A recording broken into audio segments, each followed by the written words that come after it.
I talk about the philosophy of brokers, knowing a market. We know markets better than anybody, right? Even the property owners we represent. So when you know a market that well, that you can overpay for a property and have people invest with you, and you already know who the tenants are going to be because you know how tenants operate, you know their loading, you know their layouts, their parking requirements, everything. That's always been my philosophy. You need to know something well enough where you can pay a price that everybody thinks you overpaid for, and it's your discount. Sure. Welcome again, everybody, to the Zelnik Exchange podcast. I'm your host, Cory Zelnik, and today I have Ken Schuckman with me, and I'm excited for this discussion because there's actually family history here. His family mostly, but with me, and I'm excited to have this conversation. Ken is currently president and CEO of Schuckman Realty, which was founded in 1978 by his father, Stanley, who was an old and dear friend of mine. Ken spent some time at Forest City, learning the business for a little bit, and in 2001, he joined the family business. 2015, he became the president of the company, and Schuckman Realty has about 25 brokers now throughout Long Island, New York City, and that includes Brooklyn. And if there's more than that, Ken's going to tell us about it. He's involved in Brooklyn. He brought in a Brooklyn investment company to grow the business at a point in his career.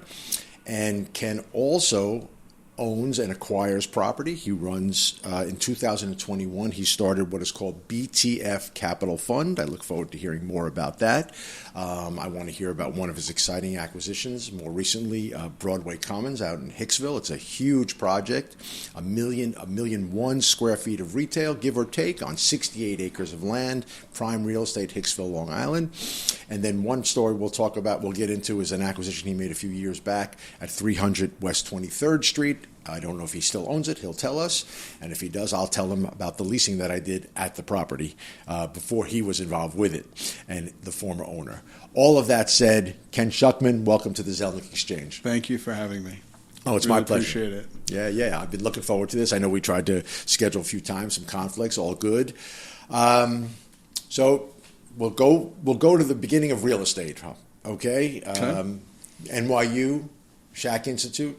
Studying real estate? I went to Shack, yes. So you mentioned my father. So he started the company in 1978. Before that, he was the first broker for a gentleman named Wilbur Breslin, of blessed memory. He God rest his soul. God rest his soul. I think he was 98, 99 years old. So my father was the first Schuckman that was not an accountant. So he was not. He kind of invented ADHD before they had it. You know what I mean? Before it existed. Yes, and you have to know Stanley. You have to know Stanley. Yes, and thank God he's still active today. But he, so my grandfather was Willie's accountant. Okay. So my father became a broker there. And so running around Long Island, he was putting land together, working with the Cullen family or the Wallbounce family, finding the anchor and putting together shopping centers. Right. He had no confidence in himself, so he was making a lot of money being brokers, but he could have tied up the property. And this is a little bit where you're going to see how I've evolved. Right. He, instead of tying up the property, he brought in one of the families on Long Island and then connected them with the tenants, and then he got involved in planning shopping centers. Got it. So he probably did about 40 from the ground up. All right. Which is that's a lot. Right. That's a lot. So the way I was raised was, my father brought everything home. Okay. So word is hard on his sleeve always. If you know him, that's the way he was. Right. So I grew up playing basketball with him and going to look at, site selection, running around canvassing. Right. And side note, Stanley has a little bit of a St. John's basketball history, doesn't he? I've heard that story a time or two. Ali Schuckman, yes. Yes. St. John's Wonder 5. Yep. So anyway, so I that's how I grew up. My father and I, our relationship was revolved around basketball, Israel, connection with Israel, and real estate. So I didn't think I was going to ever do anything else. Okay. All right. So I guess Now, NYU, was that a graduate program or undergraduate program? So I went to Shack. So I went to Wisconsin. Okay. With several other brokers like Friedman and Kruger, and but I didn't know they went till afterwards. Sure. But so when I came back, I went to Israel for a year or two. It's a whole other story. And then when I worked at Forest City. My father was representing Lowe's Home Improvement at the time, and Sandeep Mathrani. Everybody's strategic, right? So Brian Katz was in the position I was in beforehand. So you hire the son of Dan Katz, a prominent broker, especially if he's got a tenant running around. Sure. So Brian was in there, and then I was in there, and so my father was the broker on a lot of the projects I was working on. Yep. And at night, I was going to NYU Shack, which is an amazing program. But now it's 20-some-odd years ago. No. Look. First half step back. Sandeep was a smart guy, so he knew the right hires along the way. he was the master of packing 100 pounds in a 10-pound bag. Absolutely, unbelievable. Absolutely, yeah, absolutely. All right, so you spent some time at Forest City, learn the ropes, from the ownership side, right? That's okay. It's okay. You learn the ropes from the ownership side, right? And so that affords you, I think, a tremendous education. I do a fair amount of landlord rep myself with a large landlord here in the city. So I always have found and continue to find great takeaways from being in that position. Sure. Right? So I like that a lot. So you take all of that knowledge, and I don't know if Stanley's calling or it was one night around the dinner table. I'm just curious because I'm not involved on the family side at all. What was the prompt to bring you in? To bring me into the business. Yeah, into Schuckman Realty. I never thought about doing anything else, honestly. Okay. Well, maybe from a timing perspective, why was it that time? So why did I join? Well, so it's interesting. Someone told my father, if you bring your son or your daughter in, you'll either stop talking to them forever or go broke teaching them the business. Right? That's interesting. So he sent me out. He threw me out. I went to Forest City Ratner, and it was an amazing education. Right. So one of the things that I saw, and you'll totally relate to this, is that brokers, are like doctors, right? You don't have any equity in anything. So once a doctor stops working, all of a sudden he makes a great living, right? Have good vacations, good houses, whatever. Right. Once you stop working, you're done, right? You have no equity. So I know that with brokers, if you don't build equity, philosophically speaking, I just disagree with that because you can live a good life. You're totally stressed out because people aren't paying you, and and literally you have control of nothing, right? Right. You don't sign for the landlord. You don't sign for the tenant, right? So you control nothing, and you have your listing agreements are constantly expiring, and this and that. Yep. So I really didn't. I was raised. Basically constantly hearing about, this guy and that guy, and he did this and he did, you know what I mean? Sure. It was very hard for me to go to conventions initially because like I knew people's names. I knew, from my father's perspective, how they were treating him. Right. It was great though. When I was a kid in conventions, people didn't know who I was. And back then there was no internet. So sure. If you went to a booth and you stole the flyers, you got you got good information, right? So, sure. But just growing up, I did not like the idea that you had to be, we're all beholden to somebody for something, right? Yep. But your livelihood, someone owes you $500,000. I mean, back then he got like 7s and 3s on Lowe's deals, right? Sure. Someone owed you a couple $1 million, and all of a sudden they decide, I don't want to pay you. Right. So that bothered me. Understood. So it's still a little bothersome today. It doesn't matter how many years you do it. 100%. It's a bothersome thing in this industry. I'm doing a national tenant deal. It took me 9 months. It was just signed yesterday. Yeah, mazel tov. Guy has not signed the commission agreement. Right. If he's watching this. Anyway, so he says, I don't like the way you handled the transaction. So I'm like, so what does that mean? You're not going to pay a decent, right? I want a market commission, sure. Right? Is Schuckman Realty in the lease? I'd imagine as the broker of record? Fully, yeah. Okay. But but now you got to have that conversation, right? Sure. So do you remember what was his name? Remember the deal makers? I remember yes, the magazine. Ted Krause, what's his name? What was it? The guy who wrote the book, the magazine. It was a magazine. Yes, it was a periodical. It wasn't France, was it? No. No.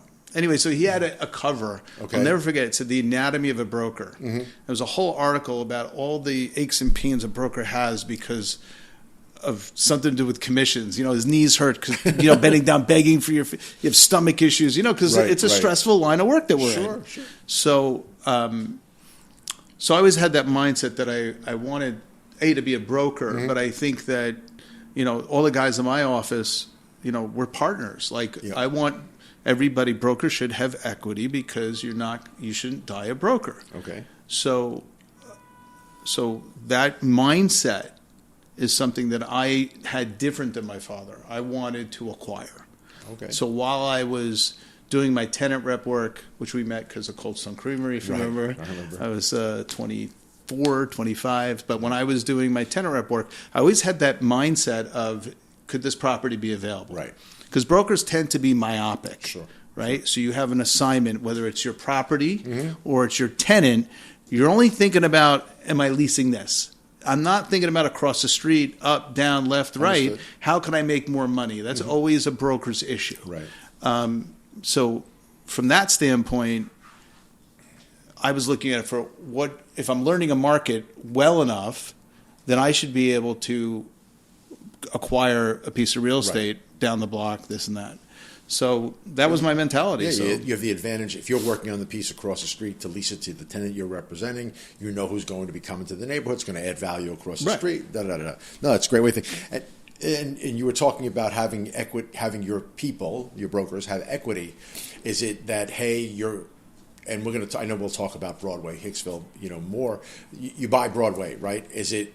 Because I've heard different stories with different organizations. Yeah. Do you basically walk around the room like with the hat out and just say, "Hey, who wants in?" Meaning not from you want to take their money, but you're providing them an opportunity.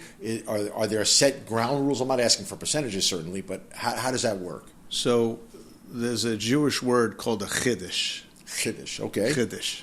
All right. It comes from the word chadash, means new. It's like a novel idea. Okay. Right.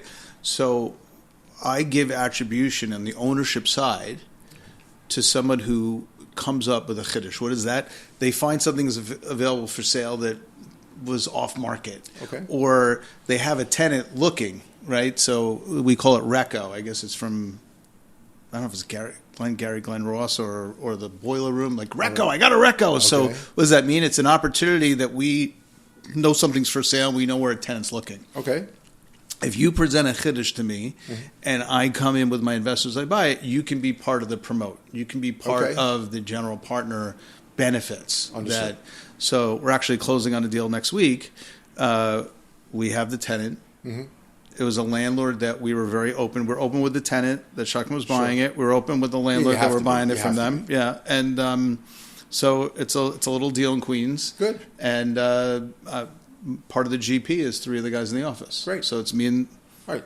So it's great. And again, just to expand on that drop, do you go to the other brokers that are not participants? Are they allowed to be part of the LP? I'm just curious. So it really depends. Okay, that's fine. That's fine. There's politics in every organization. Okay, that's not a gotcha question, just a curiosity question. No, but I offer good the brokers in the office that they want to invest in deals. 100%. Yeah, we do the same thing here. We're not as fully built or designed as you are from an investment perspective. And those that come along, we always look to provide an opportunity for them to get involved. What's interesting because brokers can't be because your property owners are very sensitive to brokers buying. Of course, of course. And so initially, I was doing it quietly, right? Sure. Especially during the financial crisis when I kind of started up, and. So I'll talk about that for a minute. So I'm very into discipline and philosophy when you're doing things, and there's always got to be a thesis behind it. Okay. So during the financial crisis, I was representing one specific family office where they bought in a 1031 400,000 square foot shopping center. And it was just cratering. Like everybody was going out of business. Right. They had a mortgage. They bought it with a 1031. Life was not good for them. Okay. And every time I leased one space, the other space. And I remember saying to the family, I'm like, why are you buying such big assets? there are things that are for sale, properties, that since I'm 17 years old, they weren't available. There's generational opportunities here. But like instead of $50 million, let's buy $1 to $3 million deals. Okay. So they asked me, so what do you want? You know the markets, what are you talking about? I said, corners with lights. Corners with lights, you can't get hurt. The retail handbook. Right. So we created Corner Light Development. It's called CLD. All right. And we went around buying corners with lights. We offered people subject to title environmentals. Banks were available, this and that. And, you know, I was a little sensitive about people knowing what I'm doing now. Now people will be able to Google it and they'll hear. But, I mean, we did a lot. We did drugstores. We did gas stations, urgent care. We had a great time. Right. And, you know, interest rates were really low. So we sold out of most of them. Right. But I raised money and made money for people. Sure. So now people want to give you money. Of course. So that was a fun time. And then the market got too frothy. So, you know, being a broker, you make money. Yeah, right. Know? So we did tenant rep, landlord rep, some investment sales. It was good. So that CLD concept kind of petered out a little bit, meaning the small deals. I really enjoy them because I think they're always good on so many levels, right? From a pure retail perspective, right? Yeah. That's the location you want to be involved with, and when you start there and you look at, and especially when you look at today's market, and again, it probably ties into it being frothy, right? Yep. Because that same location, everybody, like literally everybody wants, right? There was the acre site for CVS or Walgreens that you could try to do, but now, you know, Chick-fil-A needs the acre and more because they need to cover their stacking. Sure. And Starbucks needs the drive-through, and COVID brought us to a drive-through world for everybody. Right. And you know, and we've discussed it here before, believe it or not, there are still banks doing branches and they want them. So it's, you know, no pun intended, it's really a food fight for those locations. Right. But corners with lights always withstand the test of time. I always tell people conversationally, you know, when I'm looking at potential investments, you could show me a piece of retail in Idaho, right? I Google Earth it, and I'll see where it's located. What's the first thing you do? Is that a corner at a light? Yeah. And then you start there, and then you work backwards. So that's just retail 101. There's a little bit of level of sophistication. Yeah. You know, I don't know. Do you know the name Fred Colin? Yeah, sure. He was, yes. So Fred, he's a Long Island guy, too. Right. So Fred was in the gas station business. He had relationships with all the oil companies, and he would tie up a corner. He'd pay the guy in the town $50 to get the permit, and he'd build a gas station. And he owned, I don't know, 200-300 gas stations at one point. And he said to me, I could never do what I did in my 20s. He's now probably close to 90. He goes, I'm not smart enough. There's too much information. So when you have access to all this information, so, you know, information is not as valuable as it used to be. Right. But understanding the fundamentals of a deal still, you know, that's why I'm always concerned about the young guys. Young guys is because it's not as easy, or no, I shouldn't say it. They don't make people. God doesn't make people the way they used to. Okay. You know, I don't know how many, you know, Jeff Winnick, Stan Schuckman, Wilbur Breslins there are out in the world anymore. I would say people are made differently these days. Yes. Right? They're just made differently, right? Right, they're made differently. Yes, we have the Kenneth Schuckmans of the world, so we're good. We're all good. So we do the Forest City Radnor, we jump over to Schuckman. Yeah. At what point, and I know your dad's still involved, I see him at the shows. Yeah. You know, and this episode's going to air and it's going to tie into Vegas. Just that's why partially why this worked out well having you here. Cool. Because it's sort of a part of our world. It is a part of our world, right? Although I like New York better. It just for me more productive, right? For sure. But you know, so Stanley's still involved, and I'm curious to know. And again, I've been around family businesses, and they've all, did I say businesses? Family businesses, and they each of the families transition differently. Sure. How did yours look, if you don't mind me asking? Well, it's pretty simple. I have my father and I have me. Okay. My father is, our personalities are very different. So I'm more of he's a lot nicer than I am. Right? He is? Yes, he's a lot nicer than I am. Wow, wait a second. Wait a second. When did Stanley transition? Yeah, there's two types of Schuckmans. There's bulls, and then there's so whenever we're together and doing something, initially he started getting really upset because we were fighting for who was going to talk during the deal. You know what I mean? Okay. So I won, meaning he let me, so he doesn't have much of an ego when it comes to me. Everybody else he does, but not when it comes to me. Okay. So our dynamic is very complementary. Okay.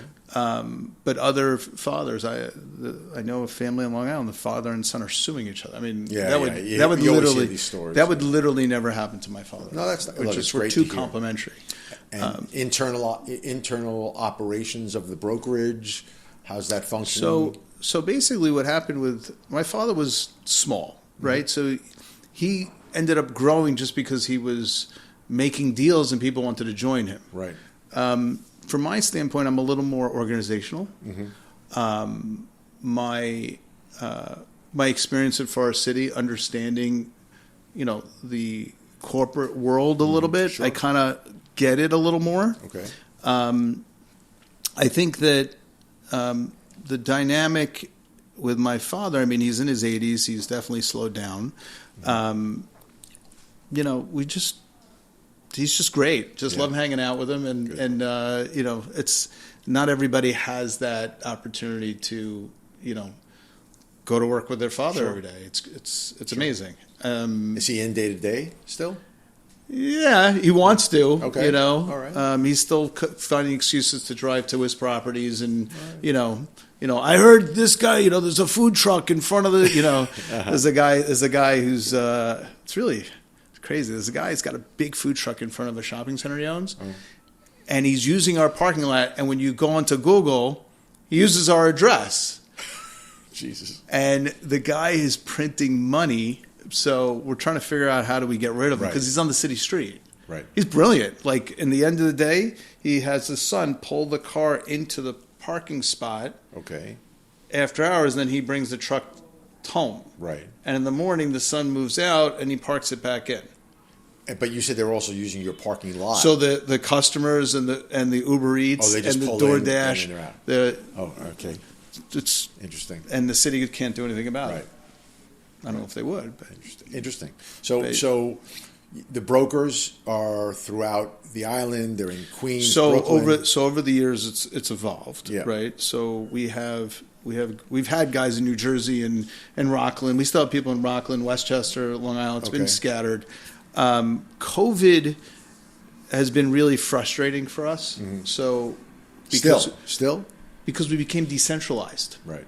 When I mentioned we have several offices, we have Rockville Center, we have Hicksville, we have Whitestone, we have around the block here in Manhattan. Right. So, and then we have on our chat, roll call? Where is everybody going today? Okay.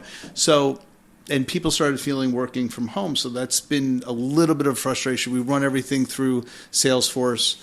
The data of Salesforce is amazing. We run all our deals through Salesforce. So I found us able to communicate more, but the young people are suffering because they don't get the education. Right. So it's the bullpen and this and that. Sure. We're lacking that right now. Yeah, you need that because the osmosis education is most important. No, I mean the young guys in the cubicles need to hear the deal makers. So we're in a bit of an evolving process right now because of the acquisitions. It's taking up a lot of my time. Right. But it's also feeding the brokerage because if you have great assets, the tenants are calling. Opportunity. So so it's balancing, creating that mousetrap to create more business, and that's like what keeps me up at night. It's like, wow, how do I used to have that mentality. If one deal happened that I wasn't involved in, I would be walk around upset. You know what I mean? How do we not do that deal across the street when we're handling the prime asset in the marketplace? So, so now that the acquisitions are happening and we're doing that more and more, that's also feeding the brokerage. But do your brokers now, I don't want to say solely, but are they more focused on the acquisition aspect, or are they still doing the leasing stuff? No. There's a leasing. The leasing and the acquisitions are separate for sure. Oh, all right. But we're in contract. I'd love to be able to talk about it now. We'll come back in August, but we're in contract to buy a grocery anchored shopping center in Queens. We've spoken about it. Sure. I don't know if I want to talk about it because it was stolen from me. But now I got it back, and we're actively leasing the whole thing. And we have an office there. So I mentioned, actually, probably gave it away already, but we're the only tenant that's in there right now that has a lease is the supermarket. Okay. So we haven't seen something like this in quite some time, where all the daily needs, the bagel store, the coffee shop, the dry cleaner, the Chinese restaurant, pizza, like I have every use category I can lease to. It's it's amazing. That's great. So the brokers are working on that. All right, good. So there's a bit of a complementary between the acquisitions, but they're working on the leasing. That's great. I don't want them distracted. They got to work on leasing. Good. So let's talk about two acquisitions over time. One, I want to refer to 300 West 23rd. Yes. It brought a smile to my face because I do vaguely remember when I read about you acquiring it. But prior to that, prior to your ownership and my time at Winnick, myself, my then associate Steve Baker, and I. Sure. Steve. We did the leasing for Ari Freilich, and I think we did the Vitamin Shop and we did the Starbucks. I haven't been still there. They're still there. Sure. Great. Look, those are the tenants you want to keep, right? Yeah. Well, a Vitamin Shop, they went bankrupt, but all right. Look, but we survived. And if they come, and if for some reason you get the space back, it won't be so bad to have a nice little corner, right, in Manhattan on a prime street. And yet we mentioned about when I was doing the financial crisis. Yeah. Chaos breeds opportunity, a famous line. Yep. And I was kind of getting frustrated. Like, I need a crisis. Like, I need something, So, COVID, we didn't expect wouldn't want to wish that on We don't want that. But here you had, the Holy Grail. Mm-hmm. Jason Berger was like, dude, Kenny, you bought the Holy Grail, the corner, the light, the cross street, the subway stop, right.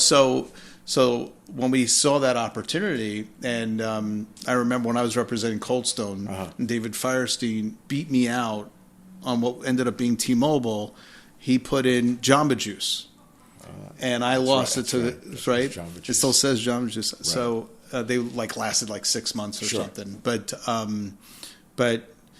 so COVID happened. Mm-hmm. There was what was that called?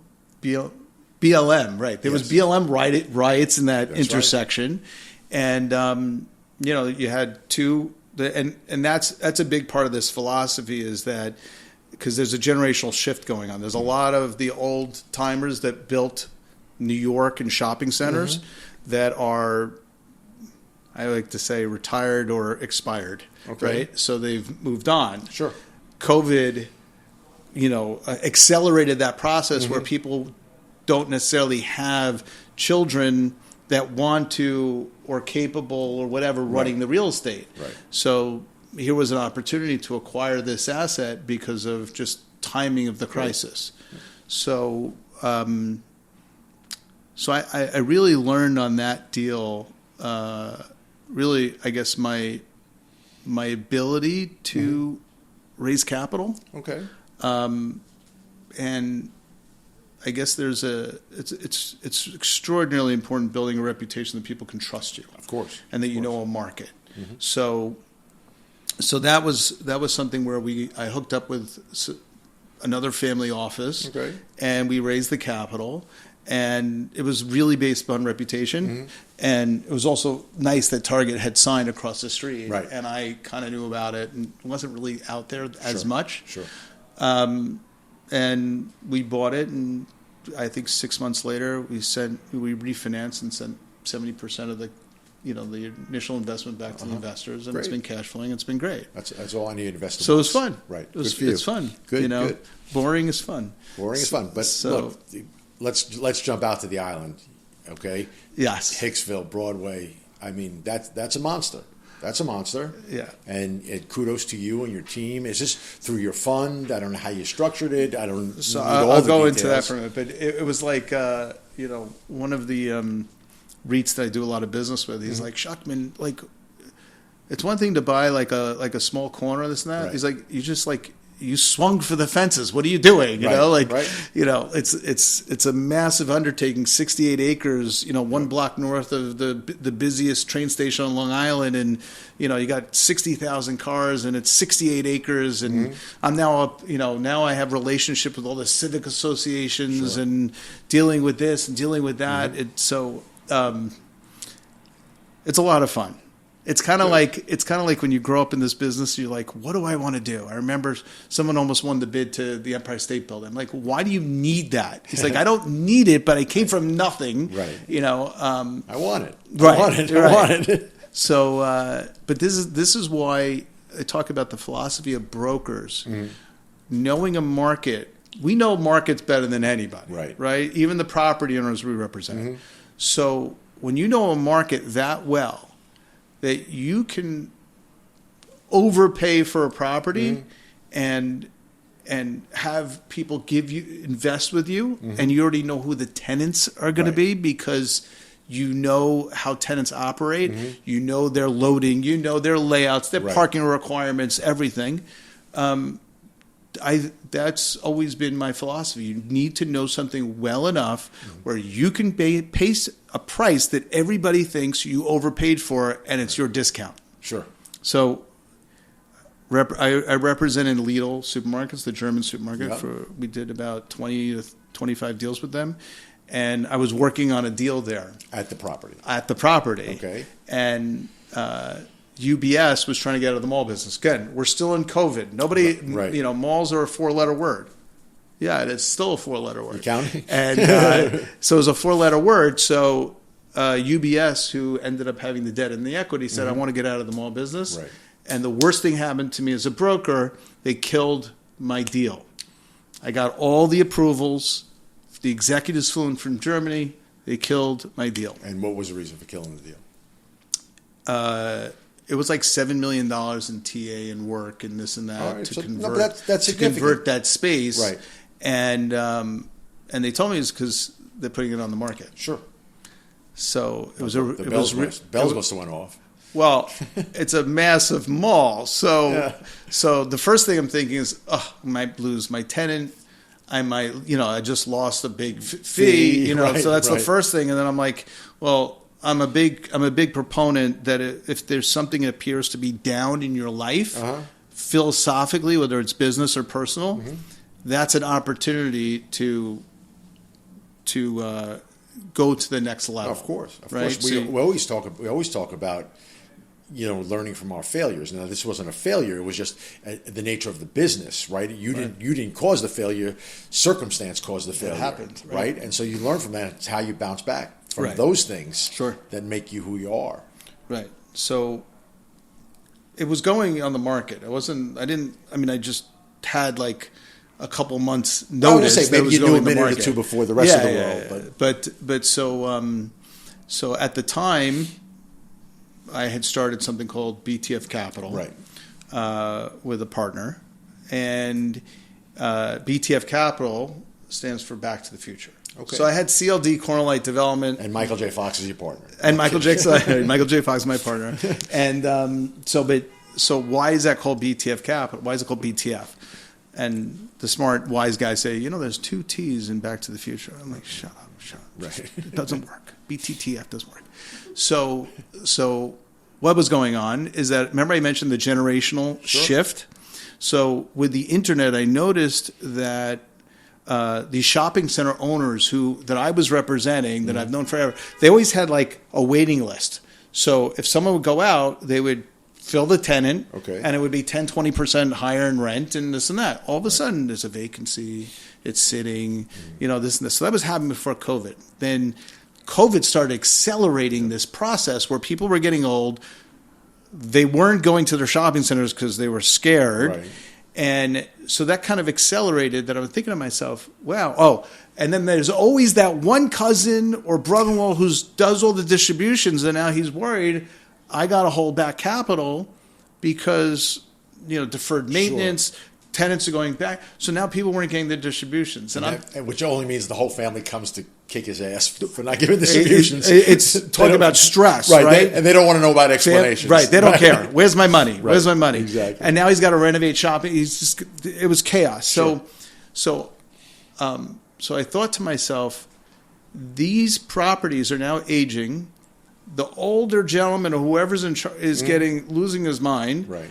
So now there's a generational shift happening.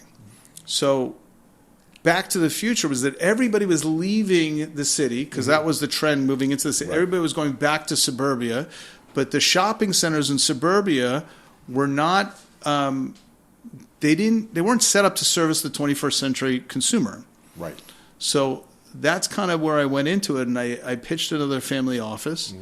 And they loved the idea. Okay. And these people, I could not get them to buy anything that did not have mass transit in the city. All right. Now, let's go look at, so we ended up buying 4 grocery-anchored shopping centers with Regency. Okay. And that was a great deal. That was from a family. Okay. Back to the Future thesis. Sure. They bought us out. We actually handle their leasing now, which is great. Good. Then we bought a shopping center in New City with a real estate fund that's anchored by ShopRite. All right. We handle the leasing there. We still own that, and that project's going great. It's Main and New City, Clarkstown, and then this Broadway Mall came up. So my in-laws live in Arizona. I love lifestyle centers. I love the entertainment, this and that. Sure. So I got all inspired.